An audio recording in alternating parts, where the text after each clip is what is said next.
Gypsy Rose Blanchard's previously unseen videos have now been released. Credit goes into the Weeds podcast for obtaining these recordings through a FOIA request. If you missed last night's live stream, you can watch the full replay on their YouTube channel. In this clip, you'll see Gypsy introducing herself to Sir Black, a character created for Nick. Pay close attention to how she speaks to him. There are patterns of affection, performative devotion, and what can be interpreted as love bombing and manipulation.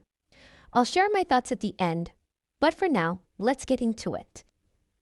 It is Demona, and I am making you this video upon your command, and I am basically wanting to explain who I am and what I can do and who I can be. Well, as you know, I had the spirit of a dog.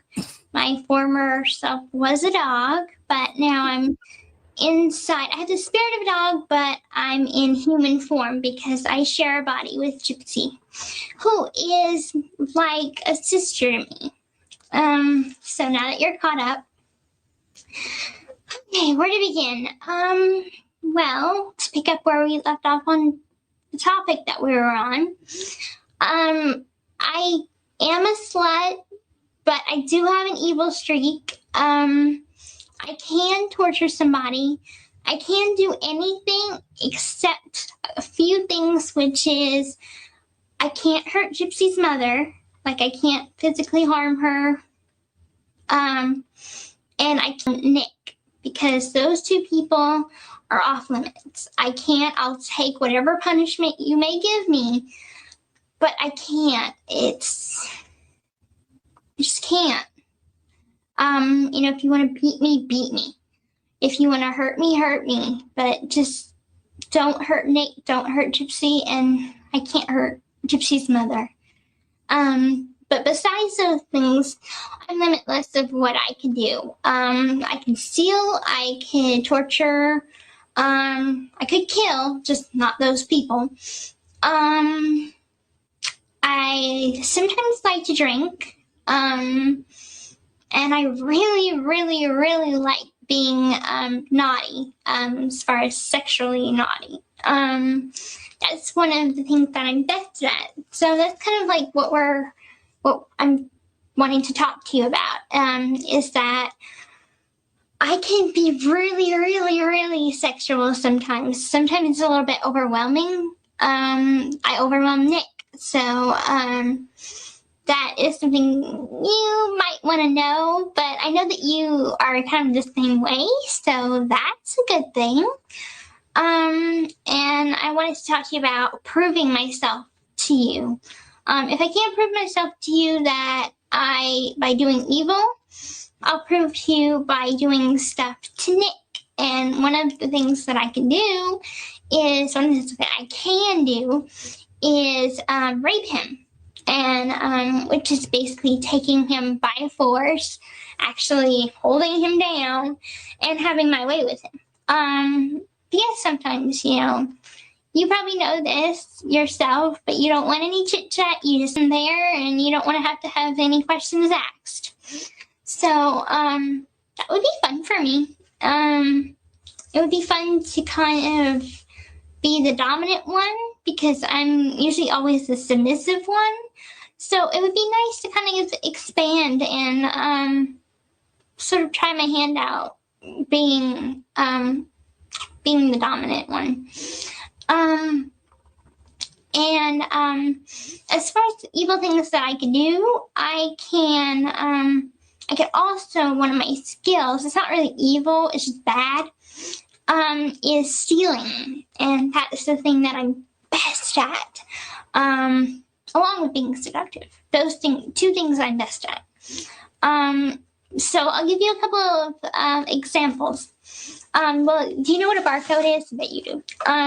It's on every item at the grocery store, or every sold item. It looks like this. Well, take, for example, a store like Walmart. If you're at Walmart, they do have those you walk through. Well, anyway, if you put the barcode this way down, facing towards the floor, and go through the detectors, it won't go off. If it's this way, or this way, it will go off. But if it's facing down, that means the scanners won't detect it. That's just one tip. But a lot of these things that are for stealing requires a two-person job. And so take, for example, at Sam's Club. They have these huge buggies. So say if I was to get inside the buggy and you push the buggy and just make up a story like I'm your handicapped sister or whatever, and you just put me in the buggy because I'm small for my age. So I can easily look 12 or 13. To make it easier. And so here we are going down the aisles, and I always like to have something put on top of me, something big like a pillow or something, so the camera won't catch what I'm doing. And I'll probably have a dress or something on. And I just take like movies, DVDs, and I just slip them under my dress.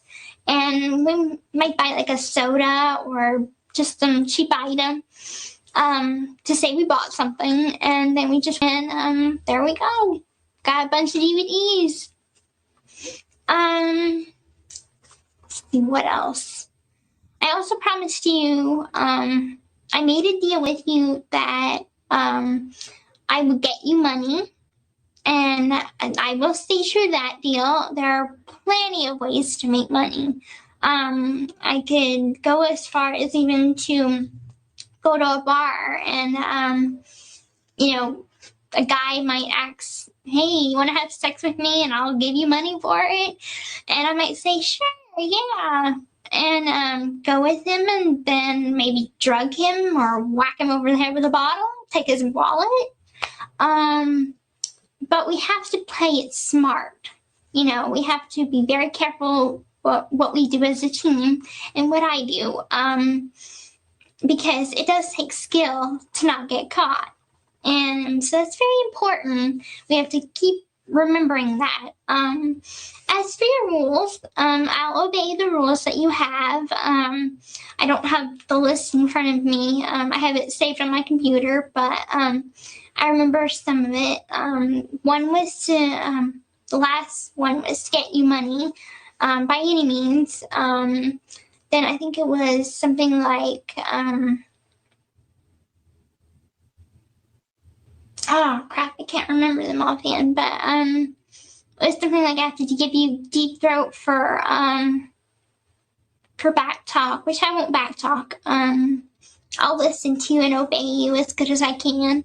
And I know I'm bouncing from subject to subject, but I'm trying to do this. But as far as my turn-on spots, okay, I'm going to try and get these topics aligned here. My turn-on spots, which would be my ass, my boobs, my neck, and my lips, obviously. And more we'll learn as we get more experience with each other. So that's that. As far as raping Nick, there are lots of ways I can do that. I can tie him to a chair. I could tie him to a bed. I can tie him to anything and have my way with him that way. But I promise if you tell me to do it a certain way, I will do it the way that you want me to. And no questions asked. So, yeah, we could do that. And I think it might be fun for both of us. So, maybe you can come out and watch. It's an idea. What else? I think that we would just make a really good bad couple. We could be partners in crime. I know that your soulmate's not me, unfortunately. It's your sister, your only sister. But even though I might not be your soulmate, I just want you to know that I really want you to love me because I've fallen in love with you. I kind of have an attraction to bad boys, which I'm pretty sure you already knew that. I can't help it. I don't know. Bad boys just attract me. Got a thing for them. You are just downright bad. Evil. So, that's really hot. What else? I think that you and I could be great partners, be great lovers in evil. And I think that while we have this opportunity, take it. You know, life's far too short not to have fun. So I would love to have somebody to be bad with, and someone to let me be free, let me come out. You know, I want to go to a bar, so please take me to a bar. I want to do jello shots. I want to drink. I want to just have fun. I want to have sex, lots and lots of sex, like wherever, whenever. That would be fun. And I don't care if it's in public. I don't care if it's in private. I don't care who's watching, as long as we do it. And kissing, the wetter the better. Kissing definitely sounds good to me. I can't wait to meet you in person. Though I might be a little afraid, maybe not afraid, just maybe intimidated, of you. But I think I'm gonna calm down as we get to know each other more. But know that I'll always respect you. And now that I love you, I won't betray you. I don't betray people that I love. I form an alliance sort of with them and a loyalty to them. And that's something that I don't break. So as bad as I am, I still have a sense of loyalty, a sense of love, and I know that you've sensed that I have a heart. I do have a heart, and I was a really, really bad girl at one time, and Master Victor tamed me down a bit, and he showed me how to be respectful and how to control myself and how to have self-control over my urges and stuff. So I'm probably not as bad as I used to be, but I'd like to be let off the leash a little bit and kind of run free with someone like you, or you know. I want to run free with you. And I don't want to hold back my feelings. I don't want to hold back who I am. I'm a slut, and I want to be bad with you. And we got to a topic of you making me sleep with other guys. I'll do it, but know that your body is the only body that I love and adore. Because I do love and adore Nick, as I love and adore Master, and I love you. And I think love is something very important in any partnership, whether it is crime or otherwise. So that's really important. So yeah, we'd be very, very good at being bad together. So now that I think that I covered all the topics, I'm not sure. If not, whatever topic I didn't cover, I'll cover online talking to you. So I guess I'll say goodnight now. Good night, my handsome Sir Black One. I love you. As we look at this footage, one thing becomes immediately noticeable. Gypsy Rose is not presenting any clear signs of distress or acute anxiety that we would typically associate with someone actively experiencing abuse.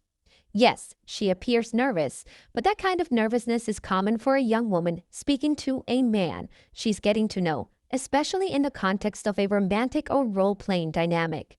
Another point worth noting is the setting. Dee Dee is nowhere to be seen. Gypsy seems to be alone at home, freely recording this video in the living room with sunlight coming through the windows. And if Didi had been micromanaging her every move, or if Gypsy had been under extreme constant control, we might expect to see confinement, supervision, or signs that she couldn't record something like this openly. None of that is visible here or in the other videos shared during last night's live. There's also her mention of making money, something we've heard echoed in those prison emails where she made similar promises to men about financial gain.